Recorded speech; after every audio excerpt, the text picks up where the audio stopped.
Feeling the need for change is at the heart of your ability to make it happen. I'm Vivian Carrasco, and I'd like to welcome you to Turning Inward. I am your creative midwife, your teacher, and host of this podcast. Together, we're going to navigate the interior life by unearthing your personal truth, insight, and your inner knowing. In 2 words, this is your inner work.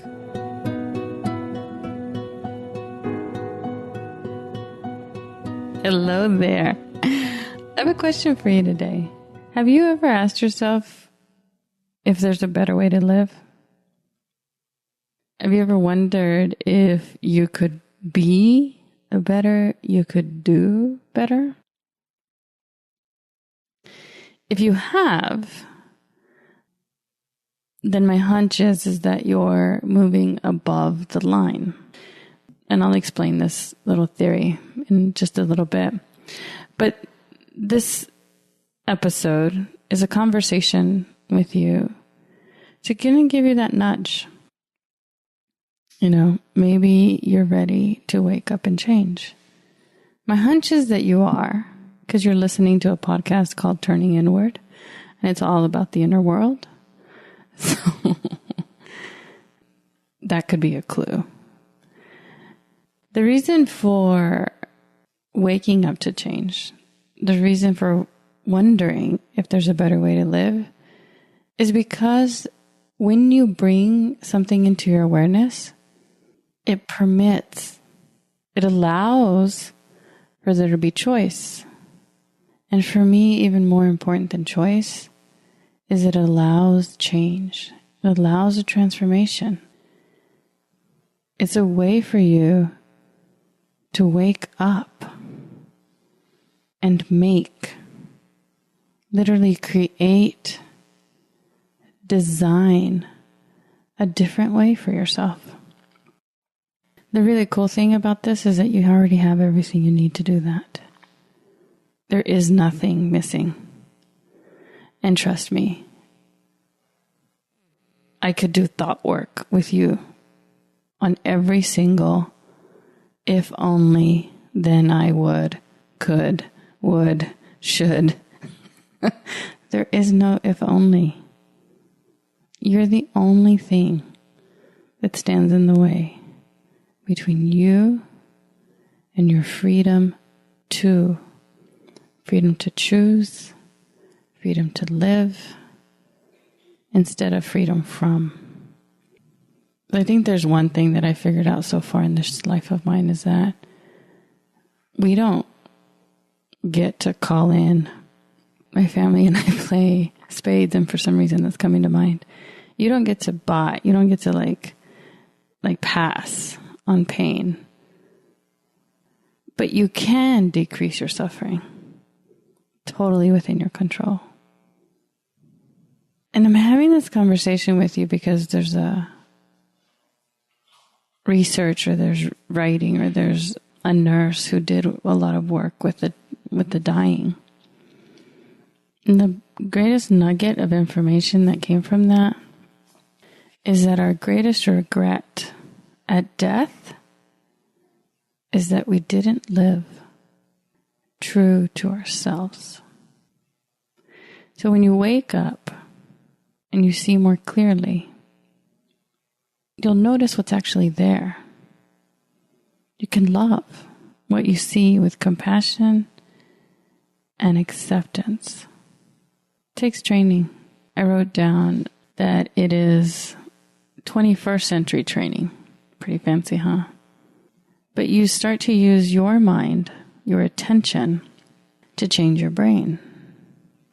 The model, or the basic thread of conversation that I'm going to chat with you about throughout this episode is whether you're above or below the line. So if you can imagine a circle, and somewhere along the circle, draw a horizontal line, just across the circle. At any point, And in every moment, we move both above and below the line. It's kind of like the wave of the ocean. We bob up and down, up and down. But when we're below the line, we are in our unconscious state. We are living in a state of fear or reacting from our instincts. When we are above the line, we can say that we're more conscious, that we are expanded beyond the self, that we are acting in love. And so the trick to this training that I just talked about, this 21st century training, this new level of optimization, is your own ability to focus. So my favorite metaphor for this is your focus is like having a Dyson vacuum cleaner. You know, the latest, greatest, fanciest pet picking up machine that's out there. And attached to that Dyson on steroids is a spotlight. And that Dyson and the spotlight are resting on tofu. So the tofu is the equivalent to your brain, because tofu will take on the taste of whatever you cook it with.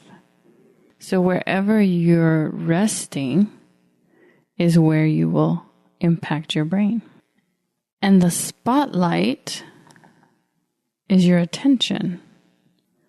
And the vacuum cleaner is doing its work. It's sucking in all this information. So wherever you rest your attention is where you're going to suck in the information and create the tofu. Pretty fascinating, huh? And you want to be mindful, be aware, be conscious of where you're resting your attention, where you're putting your focus, because it shapes who you are. And once you have that awareness, then you can begin to craft a better story, discern a different meaning. And the way that you do that, and I'll go into a couple of theories actually, but the way that you do that basically is just creating that space between your instinctual response so that you pause and then you take action. In my model of being human, the pause is the being. So the human is that instinct, that basal brain habit, ingrained pattern that you're not even conscious of. The being is that space, whatever practice that you use to create that pause. And then responding in a perfect world with love. Love being human.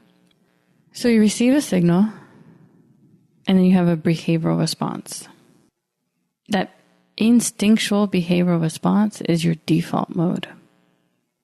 But the mode above that, where you actually learn, and the part of your brain that's the most developed, your prefrontal cortex, is actually where all the juice of life is.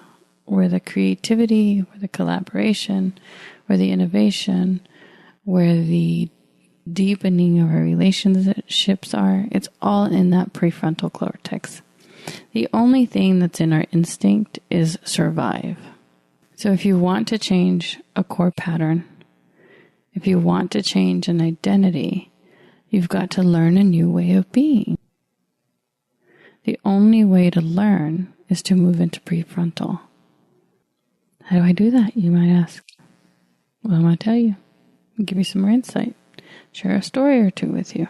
But basically, you are able to look at your past, identify where you are right now, and then consider your future in relation to what is happening. There's a really cool quote that I like by Thornton Wilder. We can only be said to be alive in those moments when our hearts are conscious of our treasures. There's so much beauty and awe at your feet. Treasures right in front of you that we don't see because we get defensive and we double down on being right or in surviving, somehow protecting our ego. And when we're protecting our ego, when our hearts aren't conscious of our treasures, we are simply looking for approval, control, or security. But when you're above the line, you're creating a choice. You're discerning in the situation. And a really simple example that I thought about was stubbing your toe. I bump around my house a lot. I have bruises where I'm like, how did that get there? But I guess I walk around in the dark or with my eyes closed, not sure which. But you can imagine the reaction when you're 50 miles an hour into the side of a desk. It leaves a pretty big bruise and it hurts. So that's your instinctual reaction, is probably the cuss words or the dialogue that's not very nice that I say to myself. That happens instinctually before I move into being more compassionate, witnessing, actually trying to fix why I bumped into that darn thing anyway. So, using your mind to change your brain, I wrote down a couple of things here. Let's see. So above the line, I already mentioned this, but I'll say it again. You're open, you're curious, you're committed to learning. This is where your genuine insight comes in, where your wisdom wakes the self, where your spirit talks to your ego and lets stuff through. This is expanded awareness. Below the line, you are closed and defensive, and you are absolutely committed to being right. This is where your ego either memorizes facts or calculates to understand. It's really tough. Like I said, you move up and down, above and below the line in every moment. There's a really good model from Michael Beckwith, who is an American thought minister, and he founded the Agape International Spiritual Center. He came up with a template on the evolution of our consciousness. And it's also a really good way to describe the ways of being in different mindsets. So if you want to learn more about his transformative process, I'd recommend a book he wrote called Life Visioning. I'm looking at it right now. But you can learn more about these initial ways of being. I'll go into a little bit more detail on the first two than on the last two. Because in this first sort of phase, so below the line, you're the victim. Why is this happening to me? And you want to assign blame. Whose fault is this? When you are in the next phase, so phase one is to me, I'm the victim. Why is this happening? You can move into the second phase, a little bit more conscious above the line, into this is by me. I'm creating this. This is where you're actually taking responsibility. And you're asking yourself here, the questions you're asking yourself are, what can I learn from this? And what do I want to create from this? So it puts you in a position of creation. Totally beautiful. The next two phases that he talks about are through me and as me. And really quick, as me is the direct experience of oneness. As me is probably the one time that I was shaken out of my body and experienced oneness, sort of as a near-death experience because I was hit by a car. I don't anticipate getting that back. So, as me isn't something that I strive for. I'm really grateful that I had that experience because it dropped a lot of the heaviness that my body was carrying. But I don't see it happening. There's no amount of meditation or prayer or Zen that I think can bring that back while I'm still in my body. because I'm wired a certain way. Now being compassionate and empathetic and that whole bit, that's doable. I can see how I can change my brain. And that's what this whole chat with you is about, is how you can bring more awareness to your natural wiring so that you can skip over your default mode, install new software, improve the UI, the user experience of the body. So through me is pretty cool. I'd love to bounce in and out of this one. Through me is when you are relaxed, when things are effortless, when you are here now. There's no, like in the moment, those $1 million moments where neither the past nor the future are tethering you in either direction. You are completely present. This is my favorite way to be. This is what some folks call the flow. But you receive through listening. So the first step is, where are you? Are you stuck in the, why is this happening to me? Or have you moved into, this is being created by me? And I thought that Michael Beckwith's description of these ways of being was really insightful for you to just be able to put a line in the sand to see where you are and where you want to go. Because that's when you get to the juice I mentioned and you author your own story. So one of my favorite interpersonal neuropsychologists is Dr. Dan Siegel, and he wrote a lot of wonderful books. His latest one is Mind. There's one called Brainstorm that's actually tailored toward the adolescent, and we're adolescents till we're about 24. So it's pretty interesting if you're a mama or a papa, and that's something that you want to learn more about. But he talks about exactly how we can use our mind, use the power of our mind, and where you put your attention to change your brain. It's that Dyson vacuum cleaner, the spotlight, and the tofu. It's a really simple metaphor for what you're doing. You're directing your attention. You're using your own awareness to push information to your brain, and it changes the synapses. One of the examples that I wanted to bring up for you was whether you're being snagged or hooked. If you're hooked, then you're just moved into a habitual response. You're in an instinct. You're in fear.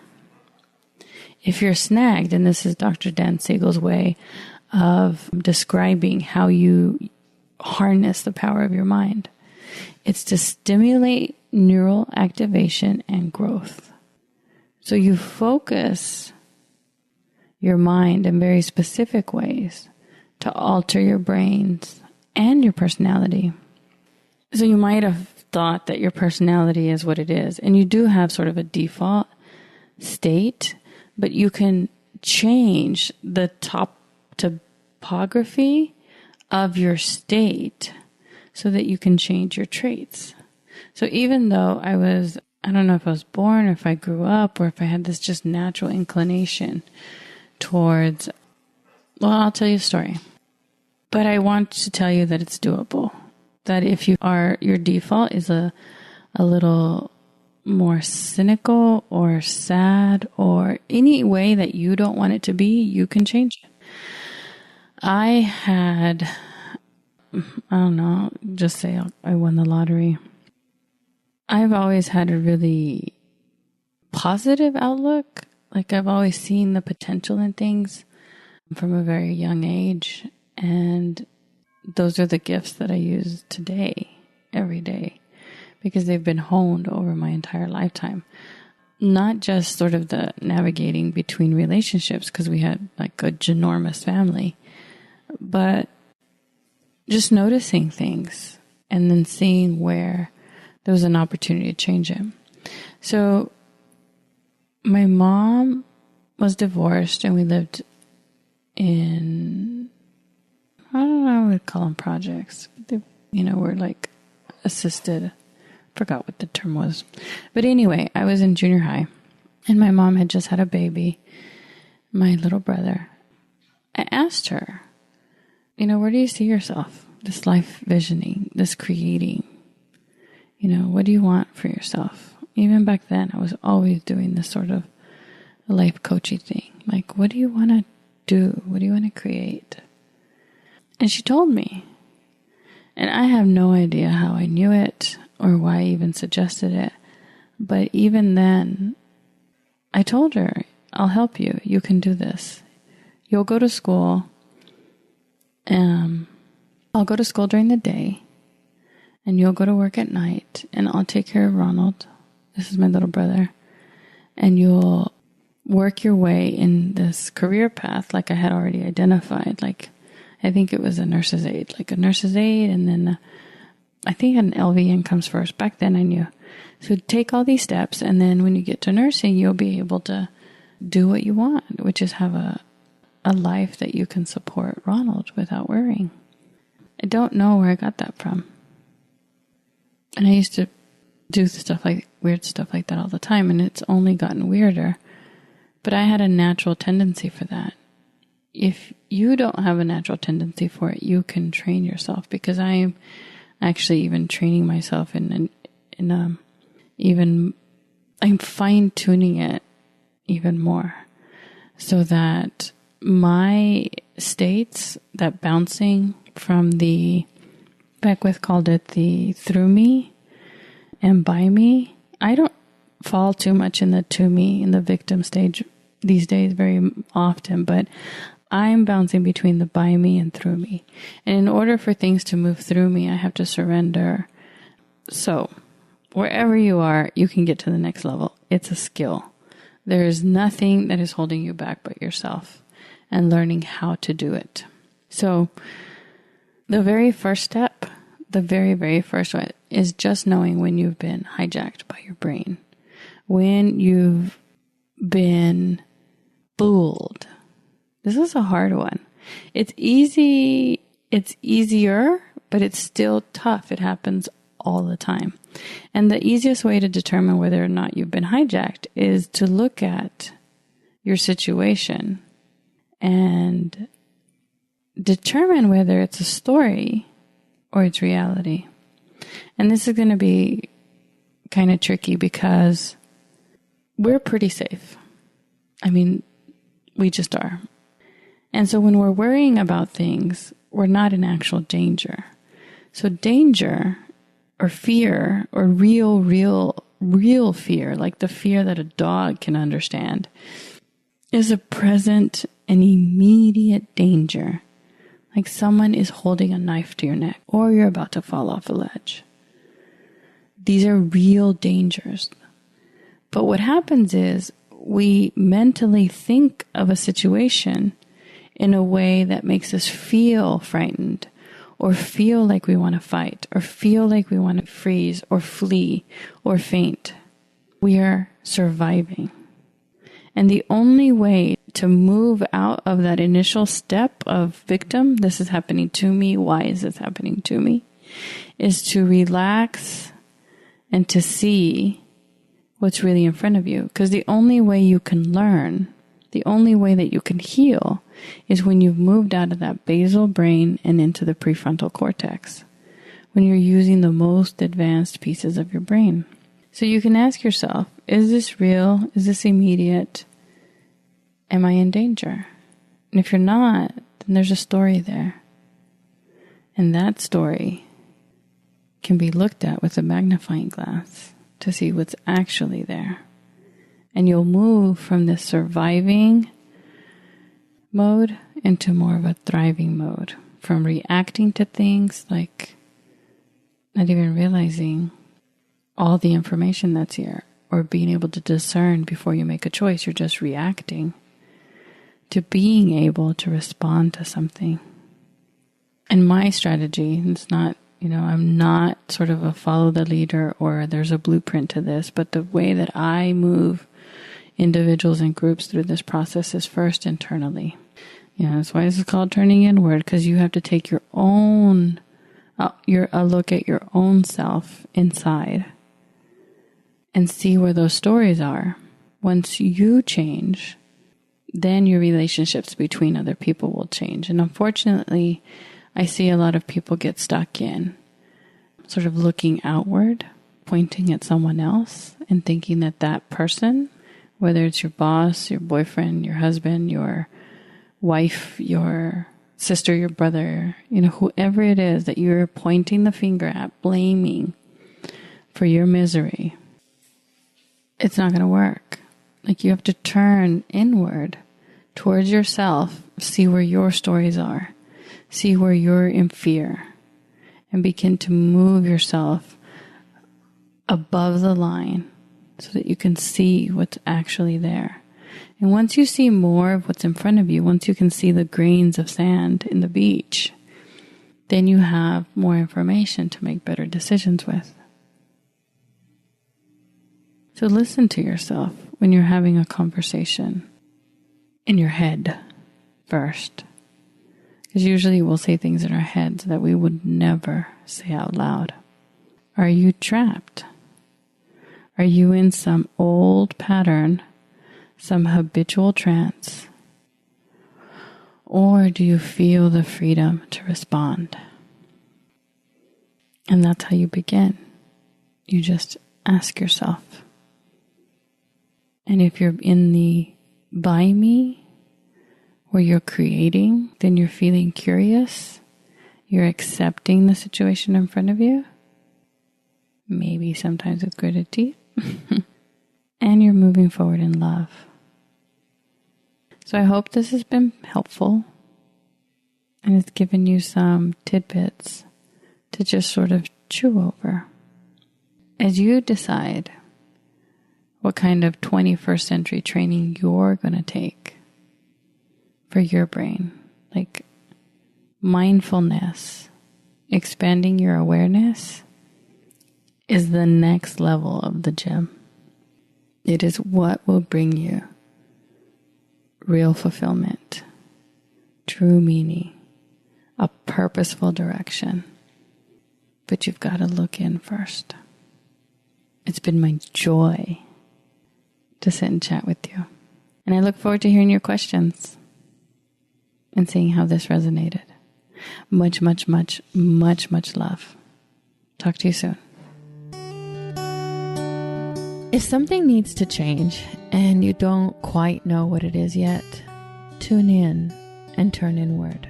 I host an online learning community where we can figure it out together. Feels like a little family, and it's a place where you can be supported and offer support, because togetherness sparks change. Visit my digital home at viviancarrasco.com to learn more.